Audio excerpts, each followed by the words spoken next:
Assalamualaikum warahmatullahi wabarakatuh. Baik, ketemu lagi dengan saya Reni Andriani SHMKM, Fakultas Hukum Universitas Muhammadiyah Yogyakarta. Untuk pertemuan kali ini saya menyambung untuk materi mengenai praktek pembuatan kontrak bisnis. Hari ini kita mencoba untuk masuk ke dalam teknik perancangan perjanjian. Yang pertama, kita sebelum masuk ke dalam perancangan perjanjian, maka kita harus tahu dulu macam-macam perjanjian atau akte. Yang pertama adalah ada yang dinamakan akte atau akte notaril. Yang kedua itu perjanjian mengenai perjanjian yang dibuat secara di bawah tangan.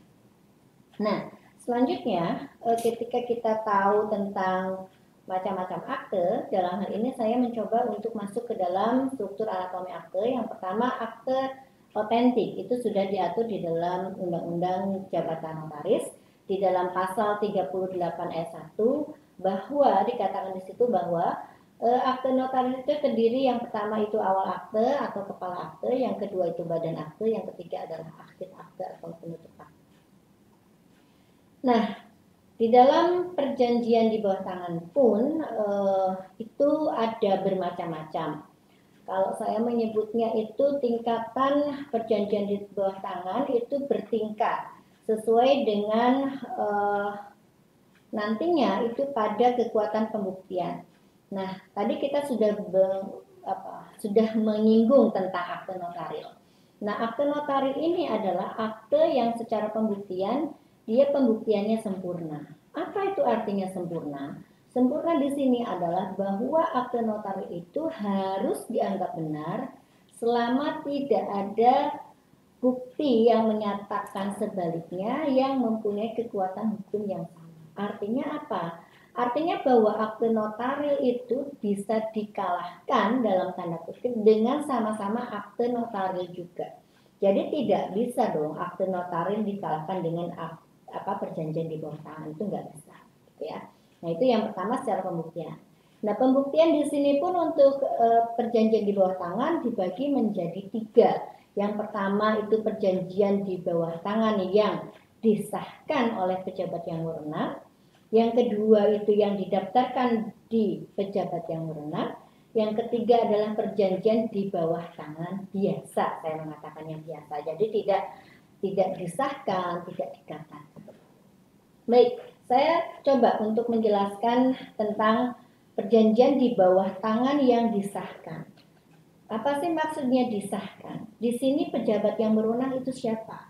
Yang disahkan di sini artinya apa? Artinya bahwa perjanjian di bawah tangan itu dibuat oleh para pihak secara di bawah tangan, dibawa ke notaris dalam hal ini sebagai pejabat yang berwenang, tetapi belum ditandatangani dan belum diberi tanggal.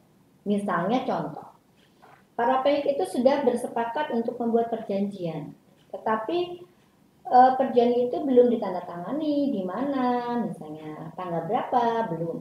Nah, datanglah kepada notaris di Sleman, misalnya. Maka yang dinamakan disahkan itu adalah pengesahan tempat ya dan tanggal serta tanda tangan itu adalah di hadapan pejabat yang berwenang. Artinya apa? Artinya di sini pejabat yang berwenang itu menyaksikan bahwa perjanjian yang sudah dibuat di bawah tangan itu memang disaksikan oleh notaris, ditandatangani misalnya pada tanggal 10 Januari 2021. Lalu yang bertanda tangan adalah siapa? Pihak-pihak yang ada di situ, misalnya ada Pak Ari, ada Pak Seto. Nah, notaris itu menyaksikan bahwa Pak Ari dan Pak Seto itulah yang menandatangani perjanjian itu memang benar-benar Pak Ari dan Pak Seto. Itu yang disahkan. Artinya disahkan ini ditandatanganinya itu di hadapan notaris. Dan tanggalnya juga sama pada saat perjanjian itu ditandatangani. Itu yang namanya disahkan. Ya. Nah, ketika misalnya di dalam pembuktian misalnya nanti kita tidak ingin ada sengketa, tetapi ketika ada sengketa maka pejabat yang berwenang ini hanya menyaksikan, oh ya Ari dan Pak Seta itu yang tanda tangan di hadapan saya pada tanggal 10 Januari 2021. Hanya itu yang akan nanti disampaikan oleh pejabat yang berwenang. Lalu yang kedua tentang yang didaftarkan di pejabat yang berwenang. Didaftarkan itu apa? Artinya bahwa perjanjian di bawah tangan ini sejak awal sudah ditandatangani, sudah ditanggali oleh para pihak yang yang bersangkutan. Artinya dibawa ke kantor notaris sebagai pejabat berwenang itu sudah jadi perjanjiannya itu. Jadi misalnya ditanggali tanggal 10 Januari 2021, lalu dibawa ke kantor notarisnya itu tanggal 16 Januari yang misalnya sekarang tanggal 14 Januari misalnya. Nah, berarti notaris itu hanya tahu bahwa pada tanggal 14 Januari ini perjanjian itu sudah ada dan sudah terdaftar di kantor notaris. Kenapa? Karena baik akte yang disahkan maupun yang didaftarkan itu ada nomor registernya. Gitu. Nah, itu akan ketahuan di situ. Nah, notaris di sini sebagai pejabat yang berwenang, dia tidak bisa mengatakan oh ya benar misalnya Ari dan Seta itu yang tanda tangan. Enggak. Notaris tidak bisa berkata itu. Notaris itu hanya akan mengatakan ya bahwa tanggal 14 Januari 2021 perjanjian ini sudah didaftarkan di kantor kami. Hanya sampai di situ aja. Nggak bisa lagi dia menyaksikan atau oh ya benar tanda tangannya di sini pada tanggal sekian, enggak. Nah, itulah bedanya antara yang disahkan dengan yang didaftarkan. Nah, lalu bagaimana dengan perjanjian di bawah tangan? Ya udah, perjanjian di bawah tangan ya sudah seperti itu, ada satu tanda tangan, mungkin nanti ada 2 orang saksi yang menyaksikan karena memang untuk perjanjian itu kan harus ada 2 orang saksi gitu, yang menyaksikan sebagai saksi bahwa memang ada perjanjian. Tetapi ada juga yang perjanjian tidak ada saksinya juga ada gitu, dan itu nanti kalau misalnya sampai terjadi masalah itu yang susah karena saksinya nggak ada gitu ya. Itu macam-macam perjanjian dan kekuatan pembuktiannya. Nah, bagaimana dengan anatomi perjanjian gitu atau strukturnya seperti apa? Strukturnya ya sama aja dengan perjanjian di notaril gitu. Ada awal akte atau kepala akte, ada badan akte dan akhir akte atau penutup. Nah, di sini dikatakan bahwa apa sih yang harus ada di dalam awal atau kepala akte? Yang pertama itu harus ada judul. Nah, judul di sini itu harus bisa merangkum atau menggambarkan apa yang ada di dalam isi akta. Itu yang judul yang baik gitu. Jangan sampai judulnya misalnya perjanjian sewa menyewa ternyata di dalamnya jual beli gitu. Atau mungkin sebaliknya. Nah, kalau misalnya judulnya itu sewa menyewa, maka orang itu ketika membuat judul asumsinya adalah bahwa di dalam perjanjian itu isinya sewa menyewa. Itu judul yang bagus. Memang agak sulit untuk menentukan judul apabila perjanjian itu memang tidak sederhana. Kalau perjanjian sederhana kayak jual beli, sewa menyewa mungkin akan mudah Anda misalnya kita membuat judulnya perjanjian sewa menyewa aja, perjanjian jual beli aja. Itu akan mudah. Tetapi perjanjian itu akan menjadi sedikit rumit dalam judulnya ketika di dalamnya itu tidak hanya perjanjian jual beli, tetapi banyak perjanjian ikutan-ikutannya, penyertaannya. Itu yang perlu pemikiran kira-kira judulnya apa ya yang tepat. Seperti itu ya. Itu yang harus ada di dalam awal akta yaitu judul. Yang kedua itu ada tanggal berapa dibuat. Jadi tanggal itu kalau notaril itu tanggal itu di atas, tetapi kalau di bawah tangan biasanya tanggal itu ada di bawah, di penutup. Itu bedanya. Nah, selain itu apa? Ada pengantarnya. Jadi ada pengantar bahwa pihak pertama adalah siapa, pihak kedua adalah siapa, objek perjanjiannya apa. Itu yang namanya pengantar atau dikenal dengan premis. Kalau di dalam akta paten, dia mengantarkan awal menuju ke badan atau menuju ke isi. Dia adalah premis, menjelaskan bahwa pihak pertama adalah misalnya pemilik sebidang tanah dan bangunan dengan bukti hak, sertifikat hak milik nomor sekian. Pihak kedua adalah yang akan menyewakan. Lalu di situ dikatakan mereka sudah saling sepakat untuk melakukan sewa menyewa. Adapun isinya, nah baru nanti masuk ke isi. Isinya apa ya? Silakan kalau isi mau seperti apa, yang jelas tadi tidak bertentangan dengan undang-undang, kesusilaan dan ketertiban umum. Nah, di sini katakan isi atau badan akta itu bagian yang menjelaskan tentang perjanjian yang dibuat. Jadi apapun isinya silahkan aja gitu. Yang penting tidak melanggar 3 tadi. Tetapi contoh misalnya di dalam perjanjian jual beli saya contohkan di sini, maka apa? Harus ada harga, harus ada cara pembayaran, harus ada waktu pembayarannya. Itu penting. Kenapa? Karena kalau itu tidak diatur maka akan menjadi sesuatu yang tidak pasti. Kapan nih saya dibayar?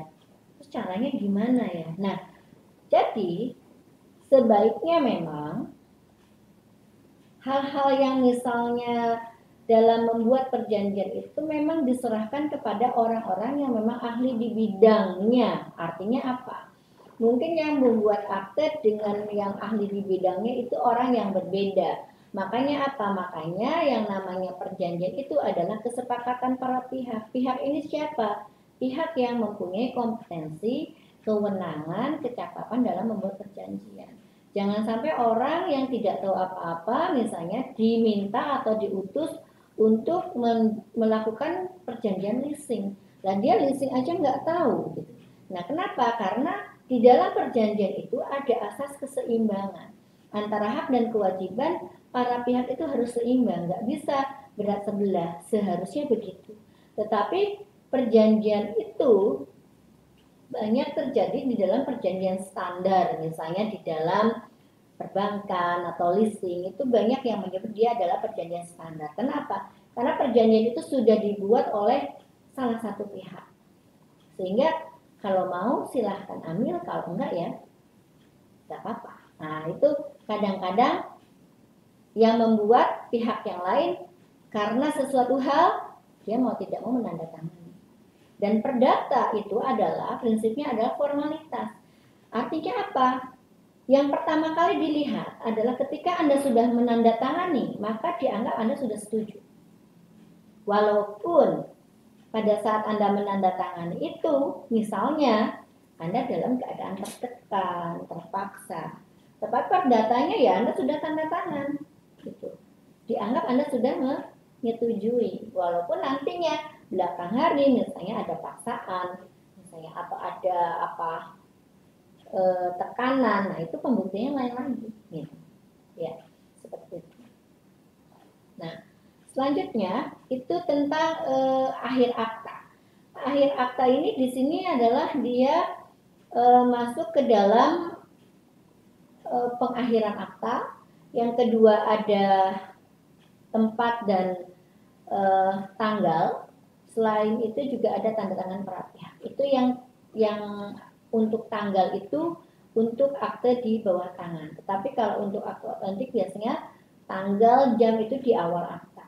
Nah itu penjelasan-penjelasan mengenai teknik pembuatan akte. Jadi yang jelas kita harus tahu dulu siapa sih subjek objeknya.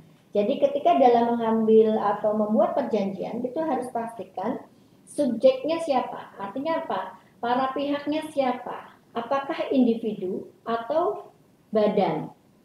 Badan ini di sini ada badan usaha yang berbentuk misalnya badan hukum atau tidak berbadan hukum. Nah, ketika misalnya para pihak itu adalah badan hukum, maka Anda harus tahu dulu siapa yang berhak untuk mewakili badan itu. Di mana dilihatnya? Anda bisa melihat di dalam anggaran dasar. Siapa yang mewakili? Perusahaan terbatas, misalnya perseroan terbatas, siapa yang mewakili? Direktur, direksi. Dari mana didapatnya? Dari pasal berapa di anggaran dasar. Nah, siapa yang berhak mewakili si X misalnya? Anda harus lihat di situ, si X itu memang direktur atau mantan direktur. Nah, untuk melihatnya Anda harus lihat akte-akte sebelumnya. Kalau itu notaril, kalau itu misalnya di bawah tangan, juga Anda harus memastikan si X ini apakah dia sah mewakili perseroannya atau enggak. Nah itu di situ Kenapa? Kembali, ketika Anda itu mencantumkan seseorang yang ternyata setelah dicek dan dilihat itu dia tidak sah, maka hati-hati, perjanjian Anda bisa dibatalkan. Ya. Jadi kalaupun misalnya perorangan mungkin akan lebih mudah ketika perorangan Anda lihat KTP, oh ya dia sudah cakap ya. Tetapi lain lagi ketika misalnya Anda membuat perjanjian atau membuat suatu apa misalnya pun tentang misalnya ada sewa menyewa yang tanah itu adalah tanah warisan tapi belum sempat dibalik nama. Nah, siapa yang berhak nih? Tuh. Nah, itu Anda harus teliti. Siapa yang berhak? Karena dalam hukum perdata itu kan ketika ada harta yang punyanya meninggal, demi hukum dia turun menjadi hak atau kepunyaan dari ahli waris. Anda harus lihat nih, siapa ahli warisnya? Di mana Anda lihat ini? Di surat keterangan waris. Nah, itu Anda harus sampai ke situ kalau sudah di dalam praktek. Nah, dalam praktek itu ketika Anda sudah paham 1320 KUH Perdata, maka insya Allah tidak akan Anda pusing. Perjanjian apapun insya Allah bisa Anda buat kalau Anda sudah memahami itu secara subjektif, secara objektif, seperti apa, bagaimana kalau dilanggar. Nah, Anda paling tidak sudah bisa melihat bahwa atau membentengi supaya perjanjian-perjanjian ini aman, tidak bisa dibatalkan maupun tidak menjadi batal demi hukum kalau memang Anda sudah paham 1320. Ya mungkin itu sekedar pengantar untuk rencana akte dari saya. Terima kasih. Assalamualaikum warahmatullahi wabarakatuh.